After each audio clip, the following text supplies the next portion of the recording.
wasn't like, oh yeah, we done this, but That's when you right. mentioned it, I was like, Yeah, oh it hit my you God, straight to yeah. the- Because when I was getting this NHS thing, and it puzzled me for a moment, because I thought you were a nurse, you see. Yeah. And when you said you're a medical receptionist, I thought, that's not the way it got put into my mind. But it turns out that... I've just applied for my nursing about 6 weeks ago. So that's what he was referring to, and obviously given you his best wishes. How have you felt since that time at the show, though, Suzanne? Is it give you a lift? Has it made you have more hope and encouragement that this fine gentleman, this Michael in the spirit world, is still very much part of your life? Has that made you feel a lot better? I mean, the next day, I didn't know how I felt because it's still only 4 months ago, right. not even that 3 months ago. Yeah. I mean, I have my off days anyway, but the next day I was like, wow. It felt like he hadn't gone. Yes. Because all this stuff had come back. That's right. It still felt like he hadn't gone. But then, when I think like, yeah, he has gone, it's hard to explain it.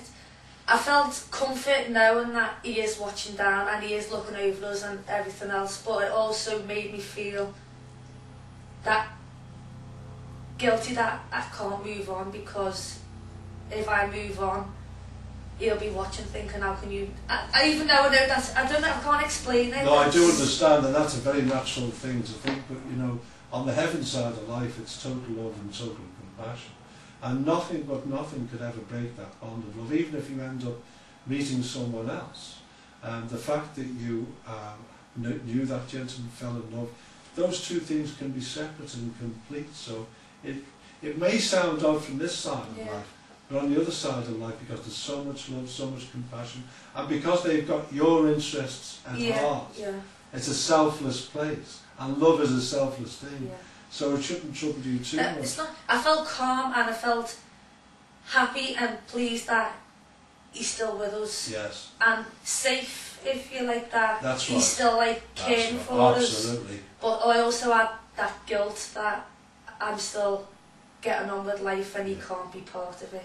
Do you remember me saying to you, and I think you commented on it before, when I said you're going to feel him around, you'll feel his touch on the face or hair, and you felt that, you've already felt that, I've already felt that, yeah. Well, it's happened a few weeks after he died, about 7:30 in the morning. I heard his front door keys. I don't think I've told you about this. I heard his front door keys, and every morning at 7:30 he used to come home from work to wake me up to get the kids for school, and at 7:30 I heard the keys go. Yes. And I was like, what's that? And I thought, no, it's just in your mind. Yes. And then I heard it again, and I heard him shout. Yes. It was either I'm going or get up. Yes. I heard his voice, but I couldn't make out what the words were. Yes. It was either I'm going or get up, and it scared me. And I said, if that was you, don't do it again, because you're scaring me. And then, as I say, a few weeks ago, I was in bed, and I don't know whether I was full asleep or half asleep, but I felt the touch on my face, and I kind of jumped wide-eyed, and I said, "Now, if that is you, babe, you are scaring me now. Yes. Can you just like, I'm happy with the feel. I can feel him. I can feel his presence. That's right. I don't know whether it's just me, but I can't deal with visual or touch or hearing. No. I know I can feel him here. That's right. And that's enough for me. Well, and that's an important thing for everyone to realise, and I'm glad Suzanne mentioned this, that you don't need a medium to be aware of your loved ones on the higher side. Everyone has got these senses, with some they're greater than others, but you will pick them up, you'll sense them, or you'll feel them, or you might smell a fragrance that's connected to that individual, that's crossed over. In some way, they will make their presence known.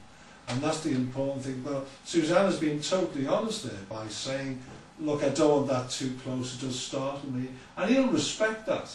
But there might come a time where, you know, you're okay about it, you've come to terms with a little bit more, though. When I use the word to come to terms, I think when you've felt that intensity and depth of love, you can never totally come to terms with it. So it would be wrong for me just to say it too casually, but I mean, learn to move on a little bit.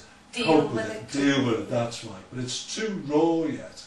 And I have to give you total admiration, because on that particular evening, It was a very emotionally charged thing, wasn't it? Very emotionally charged.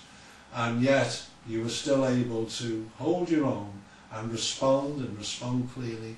And you've even allowed myself and Nick to come out this evening and film this session together. But the main reason about all of this is to each and every one out there, the other Suzannes, the other Margarets, the other people out there who have lost people and think they've gone.